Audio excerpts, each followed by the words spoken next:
there is a place where experiences are very pure. They are clear. All emotions have a purpose there. Happiness is allowed, sadness is allowed, pain is allowed, pleasure is allowed, anger is allowed. Even in moments, violence is also allowed. There is a space where an individual creature can act without the burden of guilt, without the burden of fear.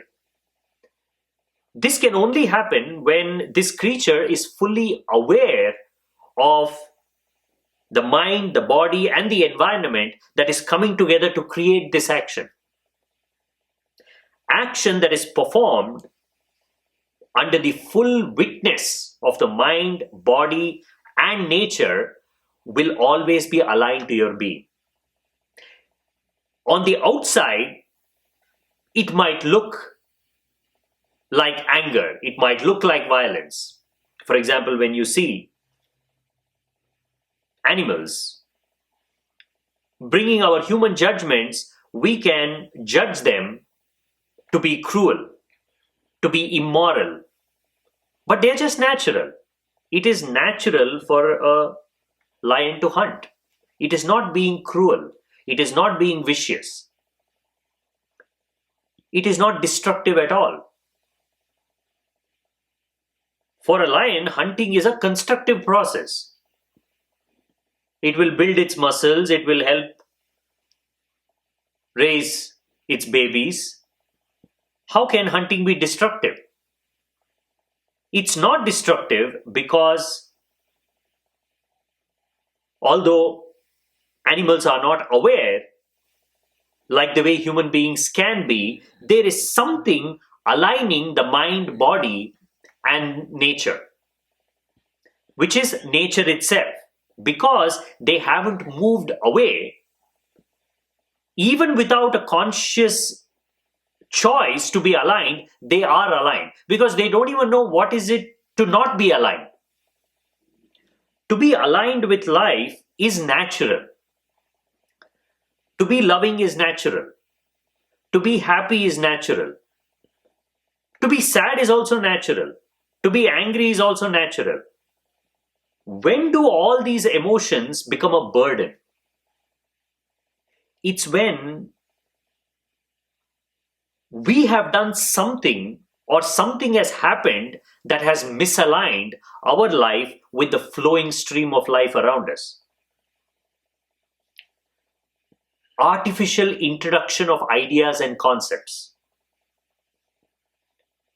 Unnecessary filtering of experiences, unnecessary moral judgments, constant reflection on ideas of right and wrong. Now, how can you walk freely? How can you breathe freely? How can you live freely when you are constantly thinking about right and wrong? Because right and wrong is such a flimsy idea to begin with. Of course, there are some right actions, wrong actions, but it's all contextual. But what we have done instead is, instead of looking at the context of the action, looking at the environment nurturing the creature, looking at how that creature is responding to that environment, we have blanket rights and wrongs to judge everybody, irrespective of their upbringing, irrespective of their culture, irrespective of their history, background. We just have a very broad, non-specific, non-contextual understanding of right and wrong. Now, what this blanket does, it simply smothers everybody. That is why when you step out of your house, it almost feels like you are under a suffocating blanket of morality. Everything you do is being judged, no matter who you are. Even when you are beneficial to someone, you have to be in a state of guilt. Or am I doing the right thing? Even from inside, if the voice says, yes, this is the best thing that you can do, the voice from outside induces guilt, because that blanket morality, which does not see the individual, by its very nature, it darkens everything. It puts everything under a shadow. So it does not see the light of the individual. It does not try to understand that spark of individuality. That is why when we meet people, we are not trying to look for the light, we are trying to look for the darkness. What is wrong with this person? How deep is this darkness? How much of a deviation is this creature from our idea of morality? And depending on my religious beliefs, depending on my value systems, I have a way of judging everything. Because you're not conforming to my ideas of right and wrong, you are misaligned. Misalignment is not existential, it is human, it is mental. To try and constantly adjust ourselves to this blanket morality without our knowledge, we are slowly misaligning ourselves with the fundamental processes of life. And then a day comes when we realize we are totally divided between us and life. Nature is strange. Life and death is a mystery. Everything natural, all the emotions that are swelling from inside, have to be somehow conquered, have to be destroyed. You can't get angry. You have to be calm. You have to be peaceful. Now, these are impositions from the outside. Life does not ask you to be calm. Life asks you to be aware. Life asks you to be alert. In the truest sense of the term, life wants you to be responsible. Always be in a state where you can respond. That is being responsible. That's about it. Are you not lost somewhere? If you're lost somewhere, then you're irresponsible because you cannot respond. You cannot see people. You cannot see actions. You cannot see the consequences of your actions. You are just blindly dashing from one place to another, just hoping that you don't bump into things. Sooner or later you will, and that brings all the disturbance to the surface. Life is a way of clearing out the debts of unconscious action, which is a natural part of our upbringing, of our growing. Life itself is a movement through unconsciousness. Once in a while, an individual is introduced to this phenomenon called waking up to the present moment. Without someone mentioning it, without you being introduced to it, just like all the other creatures of existence, almost all the past minds and bodies that have come and gone, you will also be one other movement. Just an unconscious movement from one dreaming process to another. When you are introduced to this idea that you can actually wake up to the present moment is real. It is there, it is living, it is breathing. It is closest to you. It is the answer to all your questions. All you have to do is figure out simple ways, simple methods that can help you to remember this present moment again and again and again. If you are sitting, closing your eyes, and consciously trying to connect with this present moment, it is meditation. If you are performing an action and making sure that you're not forgetting yourself in that action, that is mindfulness. This is the process that eventually takes you all the way to the doorstep of life itself, where you will understand what is it to live, what is it to die, what is the purpose of life, what is the meaning of life. This will take you there because it is not a movement through ideas. It is not a conceptual understanding. It is bringing you from all the concepts to the reality of the present moment. If present moment itself is the answer to all your questions, then just the habit of coming back to the present moment should be the only thing you need to be concerned about. Rest everything else, you have to deal with it as an unnecessary or a necessary distraction. Because most of what you recognize as your past has been unconscious.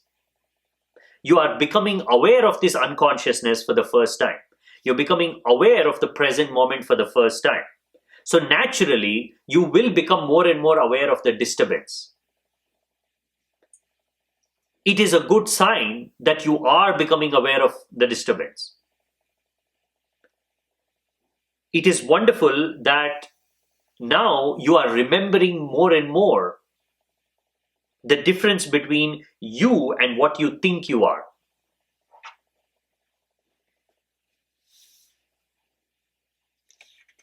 One day, a man approached the Buddha and asked, "I want happiness. How can I find happiness?" The Buddha replied, "First remove I, that's ego. Then remove want, that's desire. See, now you are left with only happiness." That is it. What is stopping you from experiencing the present moment? It is you and your desires. It is the I and the want.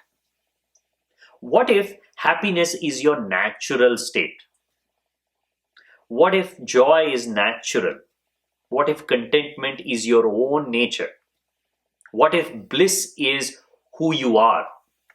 What if you don't have to do anything to cultivate these qualities?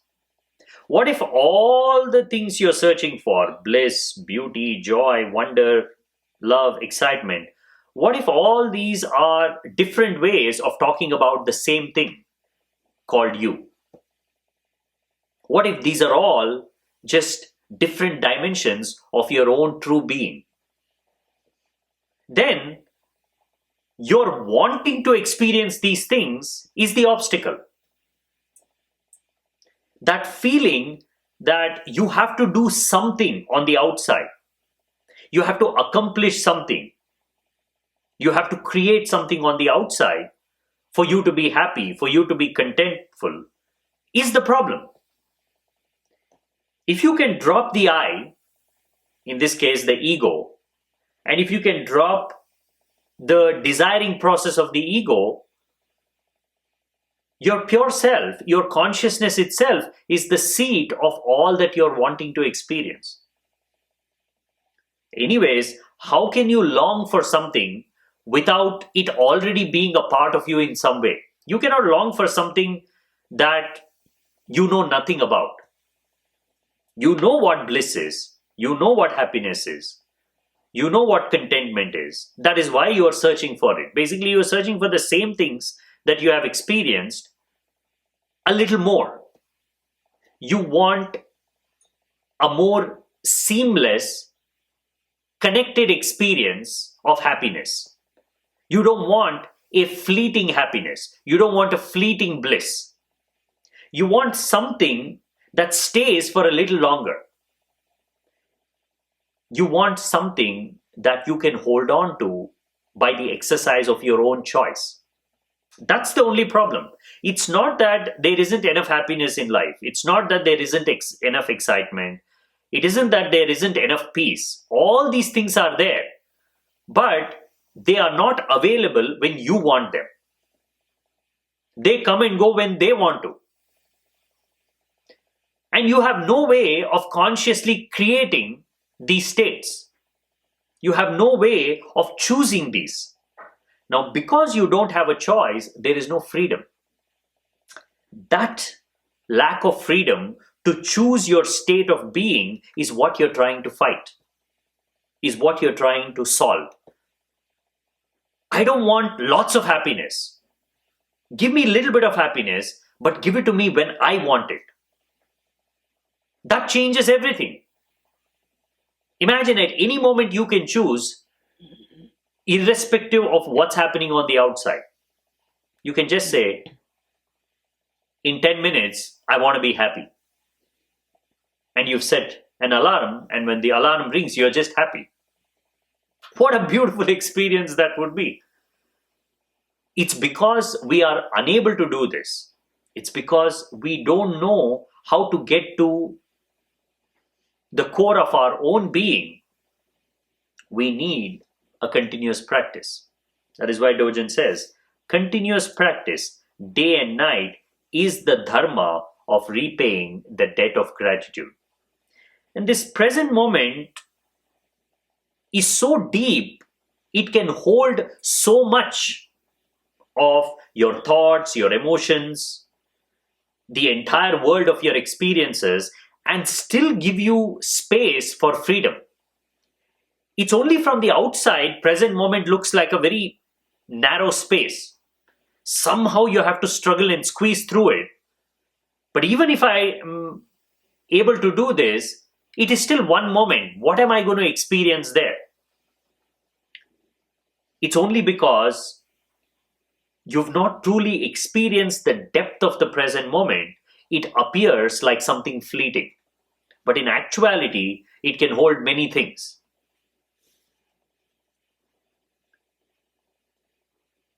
It's like that story where this professor adds a few pebbles inside a jar, a glass jar, and asks his students, is this jar full now? The students say, yes, it is full. It's filled with pebbles. Then he takes some smaller rocks and adds into that bottle and shakes the bottle, and these rocks settle down. And then he asks, now is the bottle full? And they say, yes, it's full. And then he takes some sand and he pours it into that bottle and shakes it a little more. The sand settles down. And now he asks, is it full now? This time the students are like, of course, you cannot add anything to it now. It is full. And he takes some water and starts pouring into it. The water seeps in. Present moment is like that. There's a lot of space there. In fact, it is a rough analogy of the present moment. Present moment is such that you add something to it, it accepts it without losing any of its natural qualities. It can take in your anger, it can take in your fear, it can take in all your frustrations and still keep you in a state of bliss and joy. That is present moment. Present moment does not have to fight with your emotions. It does not have to choose between this and that. That is the beauty of the present moment. When you're in the present moment, you are so filled, you're so complete that there is no necessity to even fight with your emotions. There is no necessity to try and reconcile. Oh, I should not get angry. I should not do this. That present moment itself will guide your next action.